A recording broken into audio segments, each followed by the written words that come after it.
Hello and welcome to Limitless, the show that brings you love and inspiration on a Saturday morning. And indeed, we are giving you a chance today to actually look after your health. We have an amazing woman in the house. She is called Dr. Cordelia Smith, and she's a practicing medical doctor with a passion for women's health. She's worked in the medical industry for 14 years and has a passion for everything to do with keeping people healthy, especially women, where she has worked over 8 years, specifically making sure that women are healthy in every way. She has transitioned to general practicing now, but she is also a wife, a mother of 2 children, and a passionate Christian. So she's going to be on the show in a few minutes, and she'll be to keep ourselves healthy. So I want to say to you, all those out there that are watching, make sure you share this to as many people as you can so that they can also get a chance to get all this wealth of knowledge as well. And any questions that you have, please do send it in so that we can answer it. If there's anything that you're not sure about, just send it in. Just send it in. It could be on behalf of somebody else. It could be for yourself. We want to know. Keep those coming in. And if you have any other questions beyond this show, please do email to info@limitlessmindset.co.uk. That's info@limitlessmindset.co.uk. So without further ado, I would like to invite my good friend, Dr. Cordelia Smith, onto the show. Welcome. Thank you. Thank you for having me. Such a wonderful opportunity. It's my pleasure. Morning, everyone. Yeah. Thank you. It's a pleasure to have you on the show. And of course, I'm always wanting to invite you into whatever I'm doing because, your knowledge and just wealth of information, knowledge is power. And in this day and age where so much of the food that we eat has hidden additives that in the long run can be detrimental to our health, it's so important that we have the knowledge that we need to keep ourselves healthy and not, just basically following every single thing that's advertised or everything that's before us. So, somebody has a good result. Yeah, let's go do that as well. That diet. What's the diet? I don't know, eat wood all day, something silly like that. So there are a few things that I want to talk to you about, and just to make sure that I am on the right track for myself and give other people the chance as well. So thank you for being here. Thank you. So the first thing that I want to know is this. Water. Water has been the bane of my life. I've tried to drink the amount of water that I've read. I've read 3 liters somewhere, and I've read 2 liters somewhere else. And I've heard someone say 1 liter. Now, my previous doctor, when I was pregnant and I was stressing about the fact that I cannot be sitting by the toilet. Just because I want to be when you're pregnant, you're already going like 5 million times a day anyway. So please dispel the myths and just put our hearts and our minds at ease. What is it about water, and how can we keep healthy with regards to water? Well, do you know what? It's funny about the whole water situation, because when I was looking into this a bit more to find out actually, where did these statistics come from? There isn't actually a real figure. The figure that's come out is a bit kind of arbitrary. So I think in America, or generally they say like 8 glasses of water, or like you're saying, maybe like 2 liters or so on.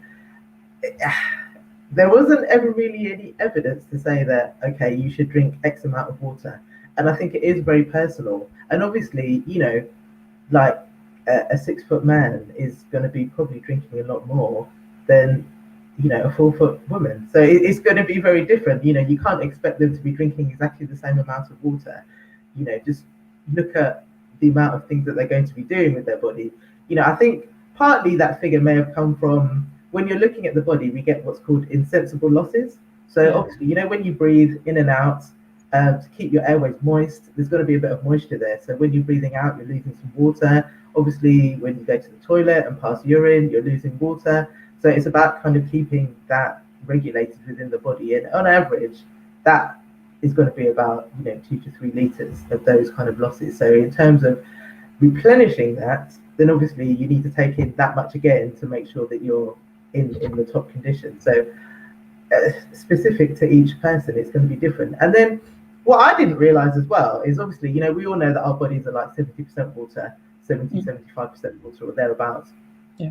But as you get older, that percentage of water decreases, and I'm sure that probably contributes to the fact that as people age, your skin gets less elastic, and it's a bit more dry and wrinkly, as we can see, and with older age people, and their percentage of water is about 55%.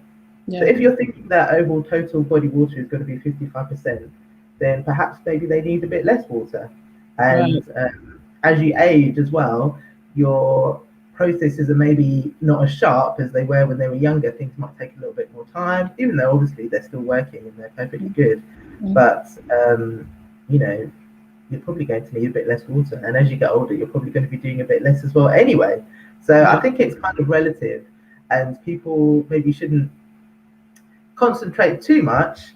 But what I did see in terms of evidence, that there was definite evidence that by even increasing the amount of water by a small amount, just 1%, so 1%, that's hardly anything, isn't it? Yeah. What that does do is decrease the amount of calories that you're taking in. So, when people say, if you're feeling hungry, maybe have a glass of water first before thinking about having something to eat, because, that will prevent you from eating a lot more food.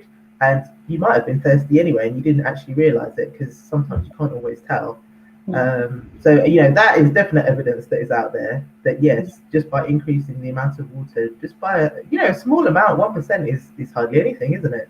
So that's very doable, I think, for most people. And you can reap some health benefits from that. And so how do we, if it varies so much, how do we then know how much water to drink? Because I did read somewhere where it said that when you start feeling thirsty, that means you've already been hydrated already, which means that it's your body saying to you that you didn't drink enough water anyway. But So, yeah, I can't really wait till I'm thirsty. So how do I know? So, because, and then the other thing as well, where they say 8 glasses, we've all got different size glasses. Our glasses measure. Some people's glasses are small. Some have a tumbler. Some have like, So then this is the thing, and then, I think the average size glass takes about 200 mils of water, like 200, 250 thereabouts. The bigger glasses are about 300 plus, 350 mils maybe. Average 2 liters then. 8 glasses is average. Yeah, it's kind of average. Yeah. So I think in terms of how you do it, I think the easiest way, when I speak to my patients and I say, and they come and they say, oh no, I need to drink more water. Or if I tell them they need to drink more water, for example, they've had a problem like perhaps kidney stones or something like that, which definitely means that they're not drinking enough, because they're increasing the amount of salts and crystals in the blood, which is causing them a problem in their kidneys. So therefore they need to drink more fluid, and they're like, oh, how do I do it? So I just say, try and just keep consistently drinking throughout the day. Before you know it, if you've got like a big, maybe a liter bottle of water or something like that, you keep sipping consistently, then you're going to be keeping yourself hydrated at a constant level, but also taking in the adequate amount of fluid needed for yourself. And if, for example, you weren't drinking a lot of water before, that can maybe be the prompt to get you to drink a bit more water. I did, for example, have a lady that I saw, an older lady. She was in her 80s, and she came in and she was really, really upset because she came in crying and said, oh, I've done it, I've drunk the water. And I was like, okay. She said her son had bought her, she was told that she needed to drink more water. Her son had bought her these massive crates of bottles of water and stuff, and then she said, I really don't like water, but I really don't. And I said, it's great, water is great, and ideally that's the best fluid that you should drink. But if you really don't like it, then maybe try putting a little bit of flavoring in or something cordial, like that, to encourage you, to drink a bit more, because for some people it can be quite a chore. So, you want to be hydrated, but you don't want it to be creating another stress in your life. You shouldn't ever come to that point like that lady where, you're crying and you're really upset and you're so distraught just because you need to drink a bit more water. No, it shouldn't ever come to that. Yeah. Now, talking about stress is another big issue, isn't it? Stress. There's so many other problems. Now, a lot of people during the quarantine period took on exercising. I know I tried to take on a bit of exercising, and I did well for a while. Now, that's another thing again. Exercise is very good for bringing down stress and obviously helping different areas of the body. But for those out there who don't like to exercise or find it really difficult, which can be another problem when it comes to stress Mhm. again, because if you're not doing it, you then feel guilty and all these other things. Um, how do we keep ourselves active and just keep ourselves? Because then again, you see, I read something else that said too much exercise is not good for the body, especially for women. Mm. So, as on the matter of exercise, what should we be doing to have a balance? Well, I think that's it, isn't it? You hit the nail on the head. The word is balance. Yeah, So you shouldn't be doing too little. You shouldn't be doing too much. But I mean, I suppose you have to look at it in context, because if you're talking to, an Olympic athlete, compared to the average person, they're doing probably too much exercise, aren't they? But yeah, they're doing it in a controlled environment. They've got, the right nutrition. They've got the extra support in terms of physiotherapy and, all those other things that you would need to keep them healthy and in that top condition. So I think it's very different to the average person to put in that Do we, caveat. do we need to exercise every day? And Uh, how long Ideally, is enough? Hmm. Ideally, yes, we should. They're saying at least like 30 minutes of exercise, every day, or at least sort of 5 times a week. That is what we should be aiming for. But I know, there've been a lot, recently in the past sort of 5 years or so, a lot of articles about, sedentary lifestyle or sitting as being the new smoking, Mm, which is partly true, but not quite true, because obviously, we all know that smoking is bad for your health. But I mean, sitting for extended periods of time is also quite considerably bad for your health. But nobody has actually pinpointed the length of time that is maybe the optimal time to sit, or the worst time to sit. So we haven't really got that data as yet, but we just know that having a sedentary lifestyle where you're not really doing that much, yeah, it increases, for example, your risk of diabetes by two. So you're yeah, twice as likely to develop diabetes from sitting around and not doing yeah. too much. Mm, And obviously, it increases your other risks of, long-term chronic conditions, things like heart disease, stroke, and so on, mm, by up to 20%. yeah, But with smoking, that figure is obviously a lot higher. You're increasing your risk by like yeah, almost 1,000%. With some conditions, for example, lung cancer. So it's not really comparable. I mean, and nobody yeah. else gets harmed from you sitting around. It's just you. But if you smoke, then you could impact somebody else's life, through passive Mm, smoking. So mm. while there are some correlations, it's not quite the same. But yes, I know what you're saying, with people that don't like exercise. But Um, I will say that sitting, from my personal experience, during the quarantine, I I did a lot of exercise, like mm, meaning every day, for a period of time when I'd actually mhm. realized I better do something. I was doing a lot of exercise, but I wasn't actually losing anything.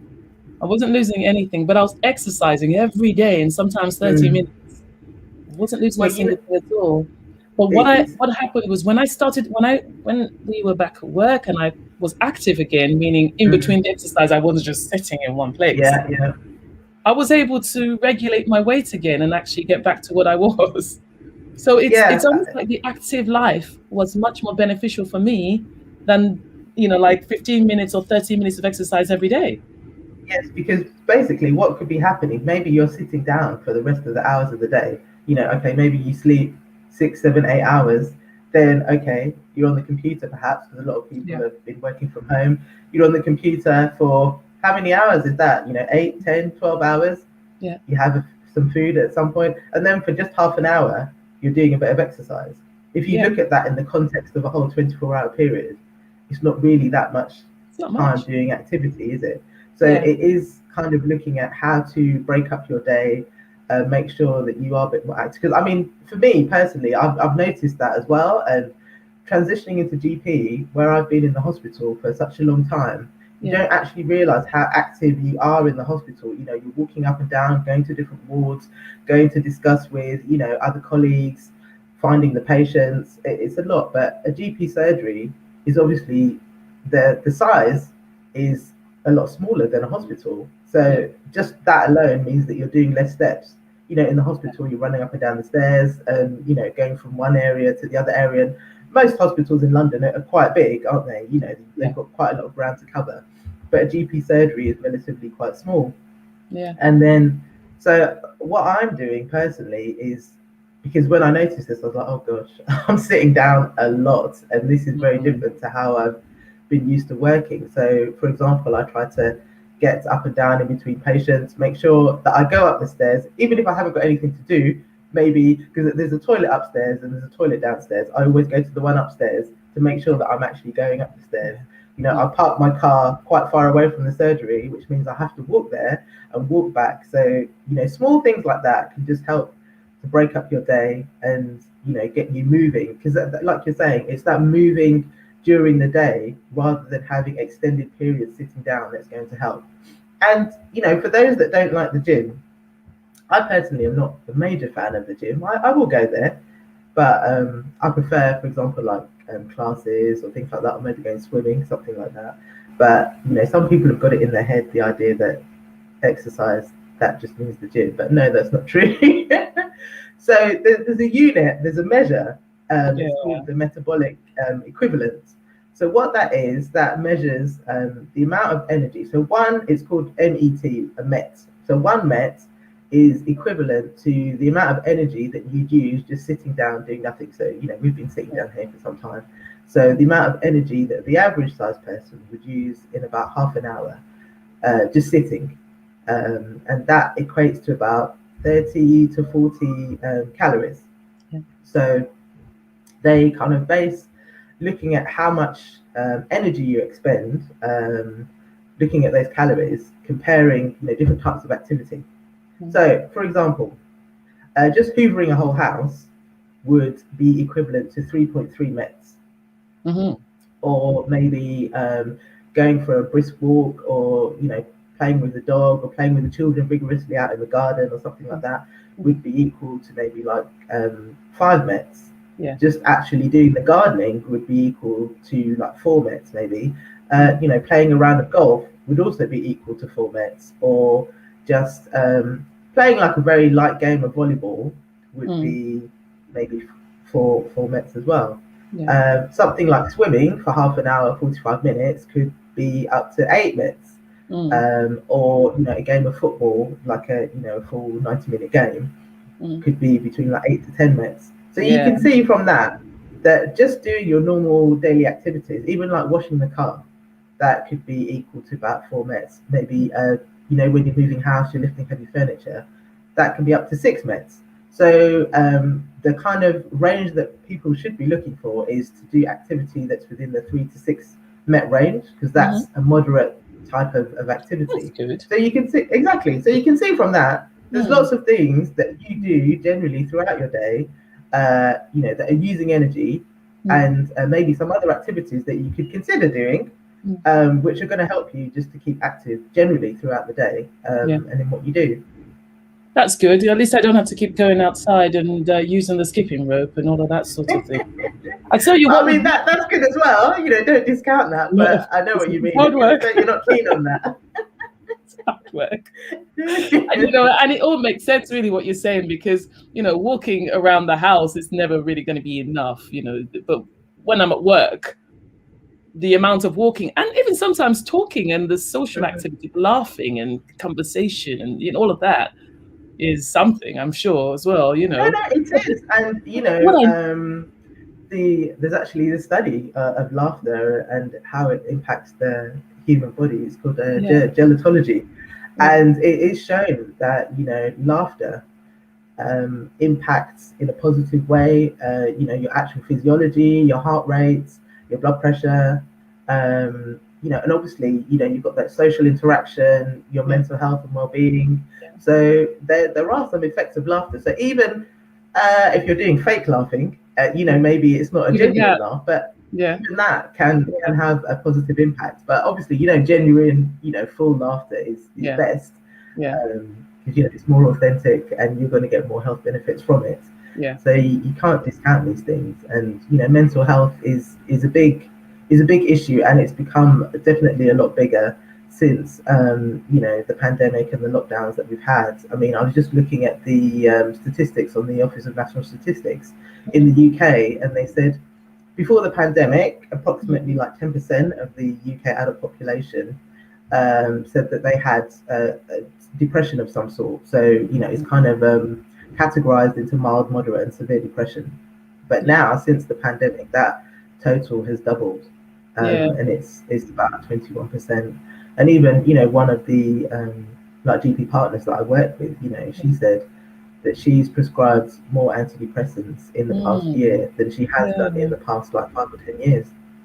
So Wow. you can see how significant it has been on people's mental health and their Yeah. well-being, because we're built to be social creatures. Mm. We're built to interact with others. We're built to be in community. Yeah. And actually, on that note, as you said in my intro that I'm a passionate Christian, Yeah. and being a Christian actually reduces someone's risk of depression. Yes. Lifetime risk of depression by about 33%. So Mm. it's quite significant. Going to church, being in Yeah. Going fellowship to with people, church. having that Going to church. community. Yeah. And I think. especially, personally for me, I found it very helpful, even if you had things on Zoom and so on. But just in the fellowship groups that I've been in, especially, being a frontline worker, seeing people that are very unwell, having to care for them, having to be on the COVID wards and so on and so forth. It's really helped me, bolstered me, and helped me and my family get through this time as well. Most definitely. There could be scientific, obvious reasons like the movements, the dancing, the singing, the social interaction, but it's all spiritual. When we Mm. look at the, well, the real foundation of it all stems from a spiritual place, and we know that. But I think, Yeah, of course. people like to categorize to I know extent. what that exactly. That's true, because the scripture said, "Beloved, I wish that you be in health, above all things, as your soul prospers." So of That's right. course, as you grow in spiritual, you know, ways, you're And gonna also grow there in is the health. You're aspect of gonna, that's it. When we talked about you talked about laughter and the importance of laughter and fake mm, laughter. yeah, If your heart is full of joy, hmm, exactly, then exactly. irrespective of what the circumstances are, there's a lot to give praise. Of There's a course, lot to be yeah. joyful about, because deep Mm, down inside, that confidence in God and that faith pulls you out. So you do have something to laugh about, and you do have something mm, to be joyful about. So yeah, joy overflow. it overflows exactly, exactly. Okay, so now the next thing that I've battled with is vitamin D. Okay.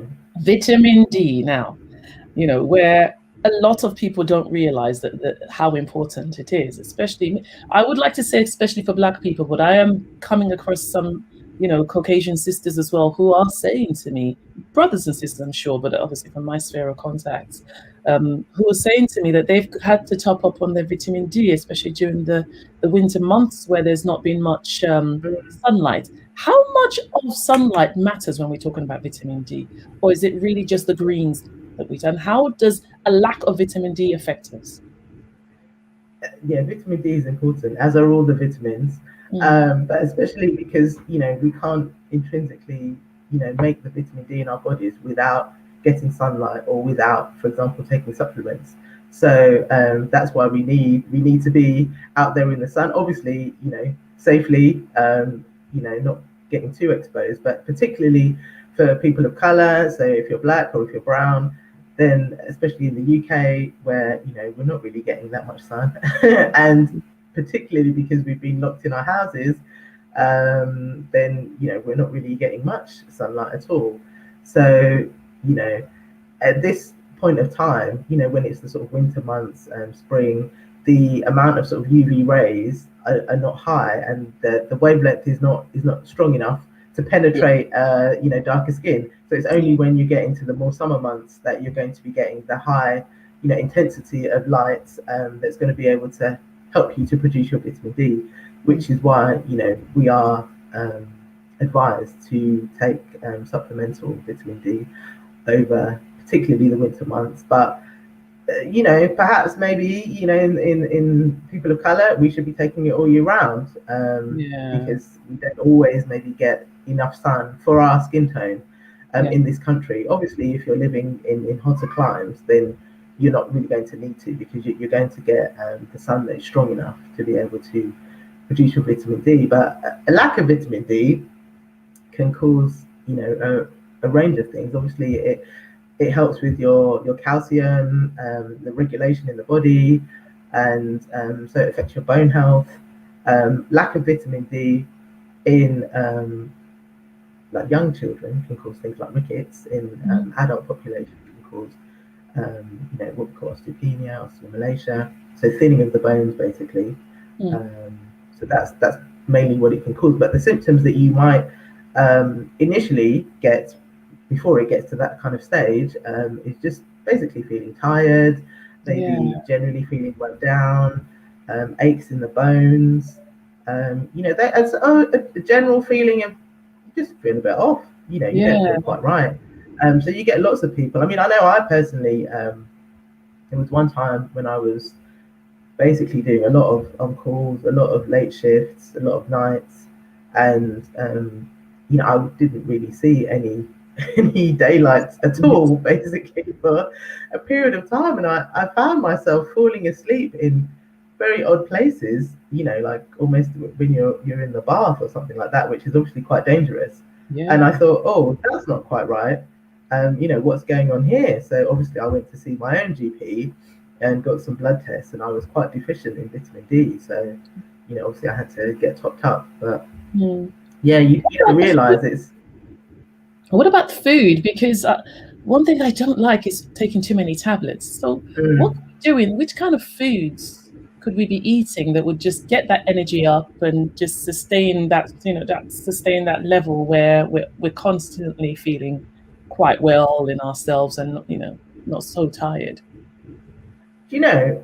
Because I've just recently been looking a bit more into diet from a personal perspective. Wanting to lose weight and get healthy and so on, and it's been quite interesting, the stuff that is kind of coming out, and there's a lot more evidence now for plant-based diets, plant-based health. Yes. So there was a paper that came out in 2018 that Mhm. basically looked at carbohydrate intake and mortality rates. Yeah. And what was quite surprising in that it showed that if somebody has a very low carbohydrate diet, or if somebody has a very high carbohydrate diet, Yeah. those both increase the rates of mortality. And people that were kind of about half, 50% carbohydrates, they did the best in terms of overall mortality.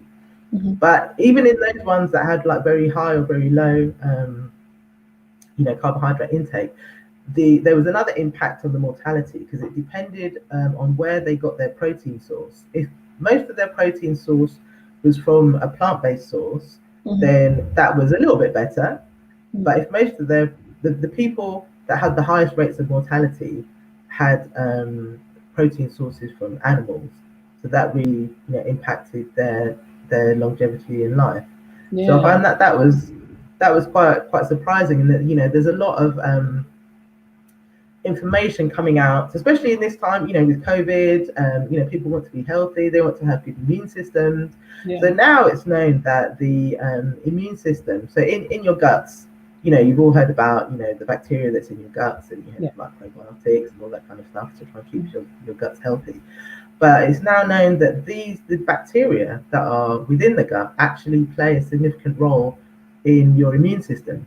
Yeah. So, for example, some of the bacteria in the guts produce antibodies that go into your system, go into the guts.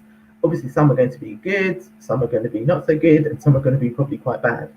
And depending on what they are and how they are, can impact the health of your guts, and therefore the rest of your body.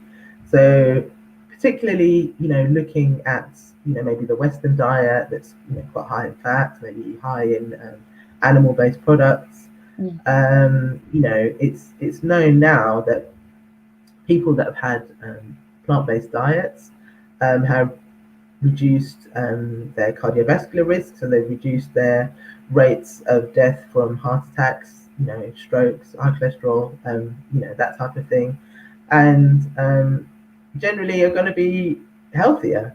So it's more kind of looking at the whole food plant-based diets, because obviously you could maybe be vegan or whatever and eat a rubbish diet, because you might be frying everything, or I don't know, there's many other, like maybe substitutions Sugar, and things that you can have. Yeah, sugary things. exactly. Yeah, exactly. So it's looking at having whole grains, non-processed foods, and I suppose the extent to which you embrace the diet affects the extent to which it's going to have an impact in your life. Obviously, if you embrace it 100%, then you're going to get 100% benefits. If you embrace it 50%, you might get 50% benefits. Because obviously, people do like their meat and they want to eat it, but maybe it's about kind of regulating the amount that they have and the frequency with which they have it. And I think that includes it includes all animal-based products, so including fish as well, because sometimes there's a high amount of, I think, phthalates in fish. Yeah. Because I think it accumulates in mainly a lot in the skin, because that's where a lot of the fish have their fat cells. So yeah, I mean, it's difficult, isn't it, sometimes, because you're It thinking, is. what do I It is. eat? What do I not eat? What can I eat? Maybe I just shouldn't eat. So And not last very long. That's another yeah, problem. exactly. So what about, because I know you mentioned vegan. Mm, So there are things like the butter, which mhm. obviously would be the vegan, but obviously we know that vegan can be quite bland as well, and it could be a real struggle for many, really trying to be that healthy, because you run out of options, and then some of the options that are there might not be so culturally, might be a hindrance as well. You know, so things like butter, milk, eggs, would that be a healthier option for the protein, or could there be issues with those as well? Well, I think it's yes, is the short answer. Yes, there are issues with those as well. So basically, any animal-based products, Yeah, there are potential issues with, but obviously, you know, you can, I suppose, you can moderate it. yeah, If you maybe normally used to eat meat every day, yeah. maybe cut down to maybe twice or three times a week. So doing simple things like that is going to impact on your health. Mm, And I think the main thing is, for example, like with your vegetables, to try and eat a rainbow of vegetables. So obviously, you've got the different colors. So try it as much as you can to get all of the colors on your plate, yeah, because each type of vegetable will impact on the type of bacteria that is in the gut. So, for example, some bacteria might like broccoli, other bacteria might like spinach, or yeah. some might like tomatoes. So, the bigger the range that you can eat, then the bigger your diversity of the bacteria is going to be in the gut, and that will impact obviously on your immune system and then your Mm, overall general health. Now, I tried some of these meat supplements, well, substitute rather, like Mhm. corn and some of those others, and they were awful. I didn't like them at all because it had this chemicalized taste. And the question I was asking myself was, in the strive to be maybe more healthier, perhaps having more of these chemicalized, factory created, lab created substances could actually be quite detrimental. So what are the issues there? Because on the packet there's a range of ingredients that are put into that, and I've read also that if you can't pronounce it, then don't eat it. Don't eat it. But yeah, I mean, you're right. So anything that is processed, that includes plants or animal based, could potentially impact your health in a negative way. And these are the things that we want to try and limit, in our diet. Mm, So it doesn't really matter what it is. So it's about eating whole foods. So yeah, like buying your own potato and right. making your things from that potato rather than Okay. buying the processed chips. that you find in the supermarket, perhaps. Now that's another Um, problem now, you see, because in this COVID quarantine sort of last year that we've had, where people are not always able to go out shopping or there've been issues, mhm, a lot of people have taken to non-perishable goods, like food in mhm, cans, things that have been ultimately processed, like tomato, tin tomato, for instance. And I think tin tomatoes, generally, from an African perspective, you've got the jollof rice that they use tin tomatoes for the stews.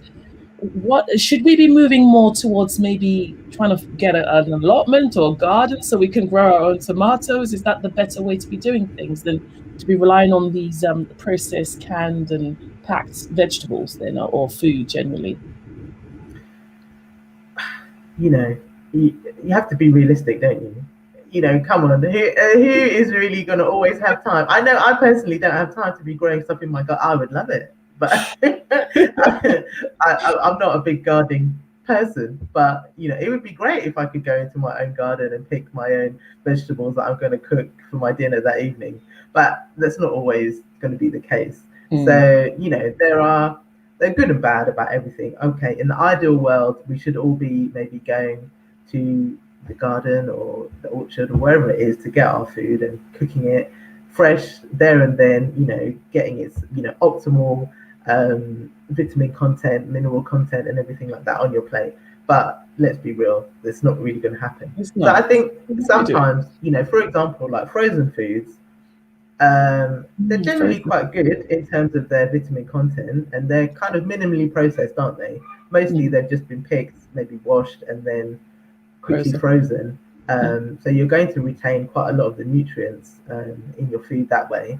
yeah, Obviously, ideally, try to move away from maybe tin foods and stuff like that. But they're very common, and you're going to use them. It's easier to use in some dishes and recipes and so on.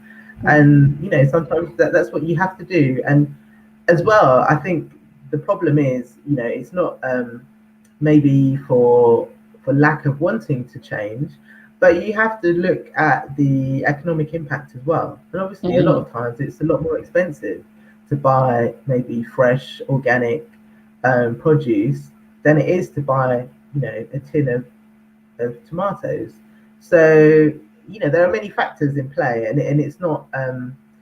I mean, it's great if you've got all the money in the world and you can do whatever you want, then you can do those things. And that, in the ideal world, that's what everybody should be doing. But in the real world, perhaps with people that, especially now in this lockdown, people are struggling. yeah, Some people have lost their jobs; they're finding it very difficult. They're not going to be going to the farmers market to buy yeah, stuff. exactly. So what do we do then? So you have to do as much as Mm, you can with yeah, what you've got and what you can. And I think it's not good to make people feel guilty about those things, because they're yeah, trying their best with what they have. yeah. um, and that's all you can do, really. Yeah. So what the thing is, what is the option in, because of course it's, a lot of people at home, people aren't able to go out. But if we're going to try and make it more plant-based and as fresh as possible, and the only option maybe is the tin tomatoes, or which takes us back again to the processed food, what kind of Mm, options should we be looking for to make sure it is as fresh as possible? That's what I mean. So that to make sure that we can retain as much as the natural vitamins in the food that we're eating, without being too much salty or too many. Which kind of options should we be looking for in trying to mm, get that rainbow dish? All those dishes that are full of color and mm, therefore mm. have a variety of vitamins for our health and well-being. Well, I think you have to maybe look at your diet, what you're eating now, and then Mm, see from there. Maybe what you're lacking in. Maybe you're not eating that many vegetables, and sometimes as well, when you go to the shops, um, look at maybe things that you haven't tried before. Sometimes you go in certain stores and they have things on offer mm, for that week, maybe vegetables and so on. So maybe try something new. That already you're, increasing the diversity of what you're yeah, eating. So that yeah, will help in terms of, impacting on your gut health and so on. and just maybe even your mental health, because you're doing something different. So Yeah. change is as good as the rest, as they say, isn't it? So Mm. I think looking at things like that, the frozen food, like I said, generally retains quite a Yeah. lot of the Frozen food. nutrients, and Mm. it's kind of minimally processed in that way, and it's quite, economical as well. Yeah. So, perhaps doing that if maybe you couldn't afford to buy a lot of fresh produce and so on. Yeah. And obviously, just simple things that you can do in trying to cut down on the sugar, sugar content. Sugar. Exactly. So that things like that are going Yeah. to impact very well on your health, and Yeah. help you feel a lot better. Yeah, I'm glad you mentioned sugar because sugar is a big problem, I think, for many. And I know for many, not just think I know it. And I'm speaking for myself as well, although I have overcome a lot of things. But I've read once before, now I don't know the exact details, so if you could put me right here, that there are some vitamins that if you take them, it reduces your almost like your appetite for sugar, your desire for sugar, because the craving for sugar and salts sometimes can be an indication of a lack of a vitamin. So could you put me straight on what exactly that is? These things that if you eat more of you are not craving so much for that highly flavored taste that you get from the sugar and the salts. What is that we Well, can in do? terms of a specific vitamin. Yeah, or things that we can eat so we're not so crave to reduce our desires, because I know that the sugar thing is an issue as well, because even the carbohydrates can also change into sugar. So sugar could come from there as well as eating refined sugar as well. But are there other things Well, that we can eat that can help us to not be so not wanting so much sugar or not wanting so much salt, not having that bland taste in our mouth that makes mm, us always want to reach for the highly flavored things? well, interestingly, I was watching a talk. I can't remember which university it was, by this professor talking about sugar, and he basically was likening it to alcohol. He's saying it's almost as bad as alcohol, and then you know gave the talk and the different way how it impacts the body, Yeah. and basically sugar does a lot of things. If you eat too much sugar, for example, you can get fatty liver. It increases your cholesterol, your blood pressure, so many different things that excess sugar can do. But I think you have to, maybe people don't realize, mainly the sugar that they're talking about is kind of like fructose sugar. So Mm, a lot of mm, sugar that's it's a sugar that's in fruits, basically. And the refined sugar that we find, like the table sugar that we yeah. would use, Mm, which is like two molecules together. But we need sugar for our bodies to function. So the sugar that we use is glucose. The brain cannot function without glucose. yeah. The brain is the only part of the body that can only use glucose. It can't use anything else basically to function. So we Mm, do need an amount of sugar in in the body, and it's about kind of maybe the type of sugar and how we utilize it. So when mm, you're having these excess, like for example, like the corn syrup, fructose syrup, things, they're hidden in a lot of foods that we have. For example, I didn't realize that I think it's Coke has got sugar and also salt in it. So I think at one point they increased the salt content, but obviously that's going to make it taste um, off. So mm. to combat that, then they added more sugar. Yeah. So so things like these hidden things that are in our foods that we don't Mm, realize, and why are they there? Because obviously it makes you want to go and get more, and if you yeah. get more, then they're going to you know get an increased bonus in their profits, which so then it's that kind of cycle and you're going round. So this is why when I mentioned this whole plant-based philosophy, whole foods, plant-based, um, when you are eating those types of things. So what happens when you have sugary drink or a donut or something like that? It elevates your blood sugar, so your blood sugar rockets up sky high really quickly, Mm, and then because your body's like, there's lots of sugar. So then it produces insulin. It's like taking the sugar, taking the sugar. So then your body very efficiently will take in that sugar, and then your blood sugar level goes down. And then you get that kind of crash and burn, and you're like, I feel awful. I need something Mm. else. So obviously you crave more sugar.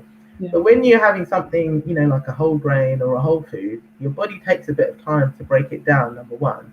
And so then some of the sugars are released a bit more slowly. So then it's going to be a slower time for your body to absorb all of that sugar as it Mm. comes out. So that's the reason to try and eat whole foods rather than the processed foods, because in the whole foods, your body first of all has to break down the food to get to the sugar, and Mm. then it can release the sugar and take it into the cells. But when Yeah. you're eating the processed foods, it's already broken down into smaller sugar molecules. So your body's like, there's loads of sugar, and then just takes it all in, and it just goes crazy. And that whole cycle, perpetuates, diabetes and heart problems and so on Mm. and so forth. Mm. So this is the thing: to reduce those cravings, like you were saying, is to be eating non-processed foods, Mm. because it regulates your blood sugar levels, and it means that you're not getting the highs and lows of your blood sugar, which will mean that you will crave those foods, or crave those different things. You won't do it because you feel quite satisfied. um, Yeah. yeah. Okay, thank you. Now that leads us to fad diets. Oh my gosh, so many diets out there that we've tried. We've got the Atkins diet, the water diet, the fast for 3 hours diet, or 4, 5, 6 hours. I don't know which ones. I've read so many now. There's so many diets out there.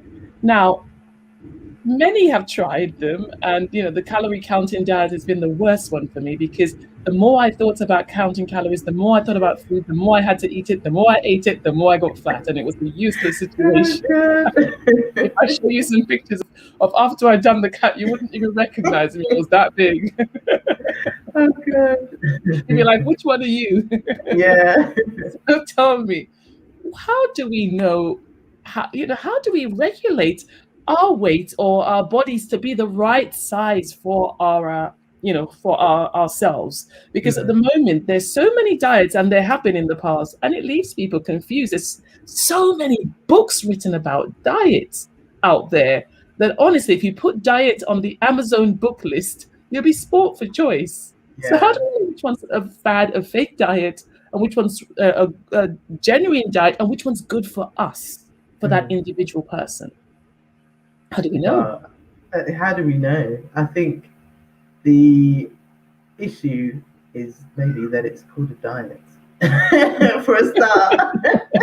Because, like you said, as soon as you hear the word diet, you're like, oh my gosh. Then you start thinking about food all of the time, and then you don't know what to do with yourself. You're like, should I eat? I shouldn't eat this. And then you end up feeling more hungry than if you went on the diet. So I think, um, you know, labeling has a lot to do with it. And I think it's Mm, about looking at healthy lifestyle choices. So, yeah, as we've spoken about throughout the whole program, it's about doing things in moderation. So obviously, yeah, looking at your exercise, doing that. There is no way that you can out exercise a bad diet. mm, Losing weight is 80% diet and 20% exercise. yeah, So it is, very important that you focus on what you're eating and what's going in. mm, Um, but I think people shouldn't, maybe all of these fad diets. You have to remember it's a multi-billion-dollar industry, and mm, at the end of the day, I mean, of course, you're going to have individuals that are very genuine and looking out for your health, and that's what they want. But at the end of the day, these things, they want to make money. mm, If you sign up to this, that, and the other thing. But in reality, I mean, you don't need all of that. Maybe you might need a bit of support, just to help you on your way. Like enlist your family if you're going to do this. Say, sit down, have a chat with them, and say, listen, I really need to lose weight. I need you to support me with this. Simple things like don't be bringing home lots of cakes and chocolates, mm, to put in front of me. Or, we can maybe as a family try to, all improve our health and improve how we're eating. mm, And like we've been saying throughout the whole show, it's about that balance and about increasing, your amounts of fruit and vegetables, eating whole foods, minimizing your processed foods. And when you do that, you will find that you lose weight. Like I had a friend, she did actually do the whole plant-based and thing, and she is, when I happened to be pregnant, actually I was working with her, and then she made me some chocolate. Like she had some cocoa and different things, like natural, and it tasted amazing. So I was like, oh, what is this? So you see, you can still have great things, but just maybe in moderation, and making sure that you are looking at, like you were saying, you eating all these different things, and or you're thinking about diet and you don't know what to do. But it's about perhaps looking at your plate, just a small thing. Maybe just use a smaller plate. If you use a smaller plate, then you're going to generally put less on that plate. Or making sure that you're using different flavorings so that you can reduce the amount of salt that you use, for example. Not I'm not talking about things like Maggie or something like that, but because they've got like monosodium, sodium, glutamate, and different things. But different general spices that you can use, perhaps just to reduce your want for the salt. So there's very small things that you can do that will, generally impact your health in a positive way without maybe stressing yourself out too much. Because each journey starts with one step, doesn't it? So you have to just make the step. And sticking to the step as well. Yeah. So I don't think, all of these fad diets, there's so many. And okay, what happens on these fad diets? With almost all of them, they're not sustainable, are they? They're not sustainable. You start on this, I don't know, cabbage water diet, and you do it for like a week. You're on this crash diet, maybe because you're going to a wedding and you have to fit in some fabulous dress. And then at the end of it, you go to the wedding now and you eat all the wedding cake and all of the goodies that are there. And you put back on all of the weight that you've lost because it's not realistic. If it sounds too good to be true, then it is. So it will take time. It will take perseverance, and it does take support. So support from your family.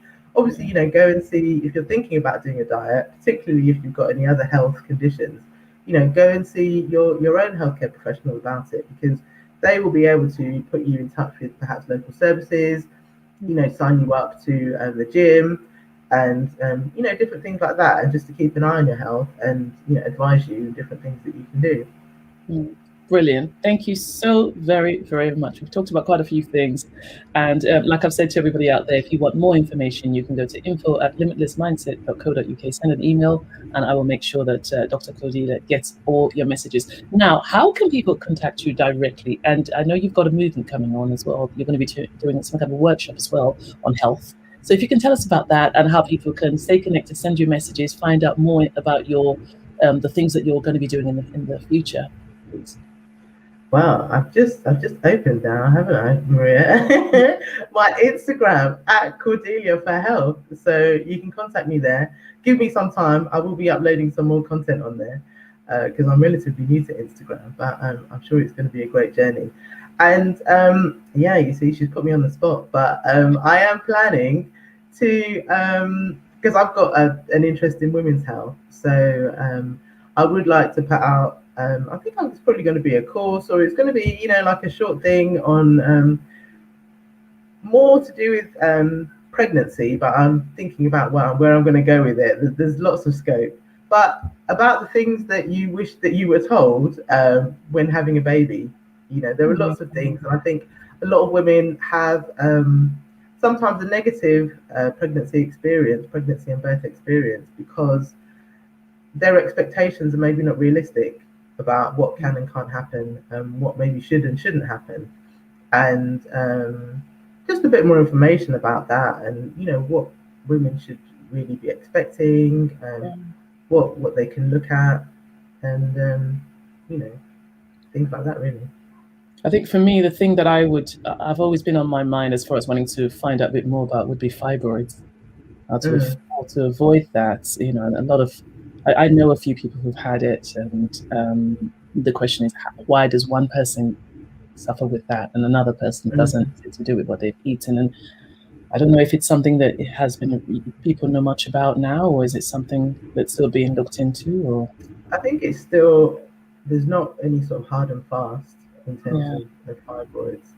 There are, well, I was looking, there was one paper that was looking perhaps maybe is it diet related, but it's, yeah, nothing's really conclusive on that really. I think there needs to mm, be more research, yeah, and it yeah, depends, because obviously it is a condition that does affect a large proportion of Black women, exactly. and it's, yeah, is the money going into the research there for it? So that's the question. So Mm, if it's not, then obviously we're maybe not going to get the answers. So maybe we have to look at, funding that research ourselves to get those answers. That's something to talk about. Definitely, definitely something to talk about. As far as the Black community, knowing that okay, this is an issue that highly affects us. So, are we going to do something, or are we going to wait for others to do it for us? That's a discussion in itself. Mm-hmm. But I think that we'll have to make some more time for these kind of discussions, because I know there's so much more in you that I could have got out, I could have squeezed out. So we do need to come back again. So yeah, but for now the show's come to an end, and it's been an absolute pleasure. I have learned loads, and I know that there's more conversation to be had. Well, Yeah, thank you so much for having me. It's been a real pleasure. yeah. The pleasure's all mine. So yeah, thank you, and Thank see you. you soon. Speak soon to you. Bye. Bye bye. Oh my goodness, we've had an amazing talk, and I've been enlightened, definitely. And this whole thing about, yeah, walking around, socializing, talking to people, all of that lifts you up, lifts up your health, cuts down issues of, mental health disorder. It brings joy to your life, going to church, socializing, praising God, allowing Him to wash you anew and clean you and do that operative correction within you, without the knives, without the pills, without the anything.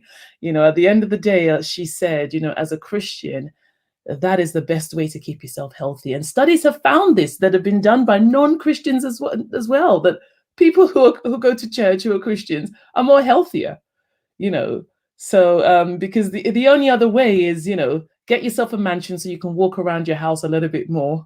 Make sure you have a huge allotment in your back garden, so make sure everything you eat is fresh, and sit down in one place near the toilet, preferably, so you can drink at least 4 gallons of water. Don't know. But at the end of the day, balance was the word that was repeated over and over again. And words of wisdom, it's all about balance, isn't it? Listening to your body, making sure you have a array of colors on your plate, whole grain food, plant-based diet, increasing the amount of vegetables in your plate, definitely, and everything with moderation and joy.